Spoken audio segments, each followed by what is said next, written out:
If you ask me how tough was accounts board exam 2025, then here I go.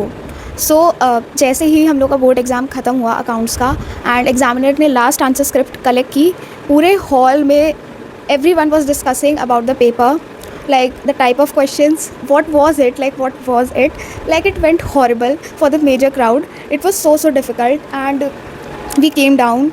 Our class teacher was waiting for us, like our accounts teacher, he was waiting for us to ask how was it. मतलब पिछले 2 साल की मेहनत, आप 11th में आप commerce लेते हो, मेन अकाउंट्स ही सब्जेक्ट है जो आप पढ़ते हो, पूरे 2 साल की मेहनत, और फिर एंड में आपको पेपर ही ऐसा मिलता है कि आप कुछ नहीं कर सकते. So he was also like a bit sad and shocked, like mostly shock कि ऐसा पेपर बनाया क्यों है एससी ने. And it is not only me, बहुत सारे क्रिएटर्स को आप देखेंगे कि अकाउंट्स के पेपर के बारे में वीडियो, बहुत सारे मतलब बच्चे मेरे जैसे जिन्होंने 2025 में बोर्ड्स दिया था, मतलब अलग ही नेक्स्ट लेवल. 2024 का still it was okay, but 25 में बहुत ज़्यादा लेवल ऊपर चला गया था. अब ये बोला गया था कि एनालिटिकल पेपर्स बनाए जाएंगे हर सब्जेक्ट में, पर ये नहीं बोला गया था कि आउट ऑफ सिलेबस के भी क्वेश्चन आएंगे. सो ये प्रॉब्लम थी हमारे पेपर में. सो पहले तो वहाँ हॉल में डिस्कशन हुआ, वी केम डाउन. देन हमारे क्लास टीचर जो मतलब हमारे अकाउंट्स की जो टीचर वेट कर रहे थे, वो शॉक हो गए पेपर देख के. I came back home from my board exam. I started crying because मेरा भी अच्छा नहीं गया था यार. मतलब मैंने जितना सोचा था मतलब 90 अबव ला कर दिखाऊँगी, एंड ये वो. एंड अकाउंट्स में तो बहुत हर बच्चा ही मेहनत करता है यार, ऐसा सब्जेक्ट है, उसमें टाइम मैनेजमेंट इतना, मतलब मुझे पर्सनली अकाउंट्स ही सबसे डिफिकल्ट लगता है. कई लोग इकोनॉमिक्स कहते हैं, बट इकोनॉमिक्स में ये ग्राफ वगैरह में आपको मोस्टली प्रॉब्लम होती होगी, बट आपको एक बार कॉन्सेप्चुअल क्लैरिटी मिल जाए, देन इकोनॉमिक्स इज़ लाइक आपको मिल सकते हैं, मार्क्स मिल जाएंगे. बट अकाउंट्स में क्या, मतलब इतने लंबे सोल्यूशंस होते हैं, एंड आपको टाइम मैनेजमेंट मतलब लाना होगा. मतलब सब्जेक्ट आना अलग बात है, आपको टाइम मैनेजमेंट आना होगा. सो पूरा साल लगाते हैं बच्चे, पूरा साल लगाते एंड फिर एंड में पेपर ऐसा आ गया. तो घर आके भी I was also a bit shattered. Then मैंने खोला YouTube and I saw Shubham sir making a video title shame on ISC. सो वो देख के थोड़ा सा लाइक रिलीफ मिला कि मतलब ऑल ओवर इंडिया ही सबको ही टफ लगा है paper. It is not only me, it is not only my classmates, it is not only my school, it is all over India only. कि उस लेवल की preparation तो शायद ही किसी ने की होगी जिस लेवल का पेपर आ गया था. सो उन्होंने वीडियो बनाया लाइव में. Shubham sir like he was giving warnings that इस तरीके का पेपर नहीं बनाना चाहिए, and he was saying a lot of things. फिर चैट्स चल रही हैं 2025 के, मतलब इट वॉज लाइक अकाउंट्स का पेपर हो गया था. इट वॉज लाइक मतलब ऐसे कभी किसी ने एक्सपीरियंस नहीं किया होगा कि यूट्यूब पे सब इस बारे में डिस्कस कर रहे हैं कि पेपर कितना डिफिकल्ट था. फिर कुछ दिन बीते, बोर्ड एग्जाम्स ओवर हुए, उससे पहले ही जो ये बुक्स मैं आप लोगों को दिखाती हूँ, मोस्टली स्कूल्स में ये बुक्स चलती हैं.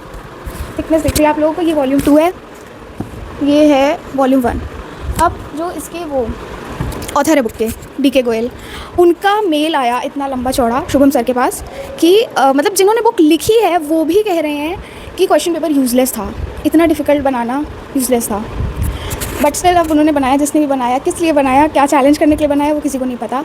बट अब नेक्स्ट बैच क्या कर सकता है वो मैं इस बारे में यहाँ पे बात करूँगी. ओके, सो मैंने जब एनालाइज़ किया तो मुझे क्या पता चला, मतलब मैंने क्या नोटिस किया कि जो स्पेसिमेन दिया था ISC ने और जो कॉम्पिटेंसी दिया था, उसमें जिस लेवल के क्वेश्चंस थे ना, वैसे थोड़ा बोर्ड एग्जाम अलाइन कर रहा था. मतलब except the fact that 9 marks के आउट ऑफ सिलेबस क्वेश्चंस आए थे, वो तो ऑफ कोर्स इन लोगों ने वो सब्सटीट्यूट कर दिया था इजी मार्किंग करके आउट ऑफ सिलेबस क्वेश्चंस. ठीक है. सो आपको एक चीज़ बहुत ज़्यादा दिमाग में रखनी है, आपको पहले से ये नहीं सोचना है कि कोई सब्जेक्ट टफ है तो उसको छोड़ दो, हम लोग कैसे ही टैकल कर पाएंगे. क्वेश्चन पेपर अगर आपके हाथ में आ गया, अगर बहुत टफ है, so you are panicking and you are like just give it your best shot ना. तुम्हें जितना बेस्ट आता है तुम करो ना, और प्री बोर्ड से पहले जितना फ्लो में अकाउंट्स ला सकते हो लाओ. ठीक है. क्यों मैं ये कह रही हूँ, क्योंकि हमारे में टफ पेपर था, फिर मार्किंग लकली ईजी हो गई. मार्किंग ईजी करनी ही थी, अगर मार्किंग ईजी नहीं करते बहुत सारे बच्चे फेल हो जाते. I am saying this because the paper was so difficult of course. मतलब ये बहुत मैं पक्की बात कह रही हूँ, अगर ईजी मार्किंग नहीं होती बहुत बच्चे फेल हो जाते हैं हमारे बैच में. तो बहुत ईजी मार्किंग की गई थी, एंड ऑफ कोर्स अगर आप 9 मार्क्स के आउट ऑफ सिलेबस देंगे आपको अवॉर्ड करने ही पड़ेंगे मार्क्स. सो फिर 9 मार्क्स का ऐसे ग्रेस मार्क्स तो ऐसे ही मिल गए, फिर बहुत जगह ग्रेस मार्क्स मिले थे. And so I just talking about कि पहला तो आपको ये पॉइंट में रखना है कि पेपर नो मैटर पेपर कितना difficult, you have to give your best shot from the start till the end. आपकी प्रिपरेशन जर्नी, आपके बोर्ड एग्जाम का डे, आपको अपना बेस्ट देना है, क्योंकि कोई ना कोई चीज़ होगी जो आपका रिजल्ट संभाल लेगी. ठीक है. हर एक चीज़ गलत नहीं जा सकती. जैसे पेपर अगर टफ आया तो मार्किंग ईजी हो गई. एंड फिर उसके बाद दूसरी चीज़ क्या, हाँ, कॉम्पिटेंसी फोकस्ड, और जो स्पेसिमेन आया था उस लेवल की आपको तैयारी करके रखनी है अकाउंट्स में. क्योंकि उसी लेवल का बोर्ड एग्ज़ाम आया था हमारे टाइम पे। वो हम लोगों ने गलती क्या की, मैंने, बाकी लोगों को मुझे नहीं पता, बट मैंने गलती क्या की, मुझे लगा कि यार कॉम्पिटेंसी फोकस इतना टफ है, ऐसा बोर्ड एग्ज़ाम थोड़ी आएगा, वैसा ही आया था एंड कुछ तो इनफैक्ट उससे भी डिफिकल्ट आया था। सो आपको ये नहीं सोचना है कि ऐसा बोर्ड एग्ज़ाम नहीं आ सकता है। अब मतलब पेपर्स अब इतने टफ बनाए जा रहे हैं।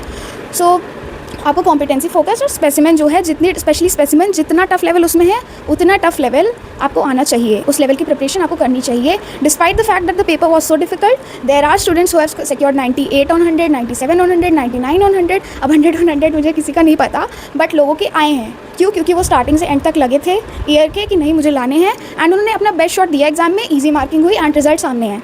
सो जितना भी डिफिकल्ट पेपर बन जाए, results are going to be this level. And ISC board तो आप जानते ही हैं, बच्चे भी लाइक एक से एक कॉम्पिटिटिव होते हैं। So this was it. Now I am going to show you something.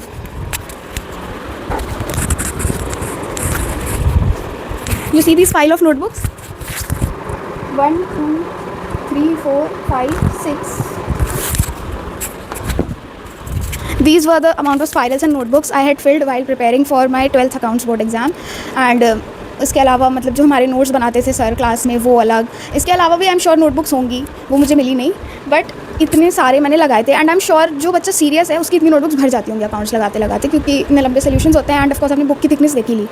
मेरा इतना ज़्यादा करने के बाद भी आया 82। ओके 82। अब कुछ लोग कह रहे थे कि यार इतना टफ पेपर है तो 82 वाज गुड, लेकिन मैं कह रही थी यार टफ पेपर है तो बाकी बच्चे ऐसे भी थे जिनके 98 97 आए हैं। सो मैं अपनी मिस्टेक्स बताती हूँ, अगर आप ये कर रहे हैं then please work upon them. Okay so पहले तो यही कि मैंने कॉम्पिटेंसी देखा एंड मुझे लगा इतना टफ नहीं आएगा, बट आ गया उतना टफ। तो आपके पास जो भी सोर्सेज स्पेसिमेन दे रहा है एटलीस्ट उस लेवल की प्रिपरेशन करके जाओ। Point number 1। Point number 2, sample paper is a must in a subject like accounts, क्योंकि आपको टाइम मैनेजमेंट एंड आपको एकदम यूजुअल कर लेना है। लाइक पेपर्स लगाते लगाते मतलब उस पैटर्न पे लगाते लगाते 3 hours का पेपर होता है, आपको अपने आप को यूजुअल कर लेना है, अपने आप को मार्क्स देने हैं, कितने आ रहे हैं, हर चीज़ एनालाइज करके बोर्ड एग्जाम अच्छा जाएगा। सो सैम्पल पेपर्स आपको लगाने हैं। फिर मतलब वही फिर थर्ड थिंग कि वही कंसिस्टेंट रहो, ये मत सोचो कि पेपर कितना डिफिकल्ट आएगा, आप अपना बेस्ट दो, ये तीसरी चीज़।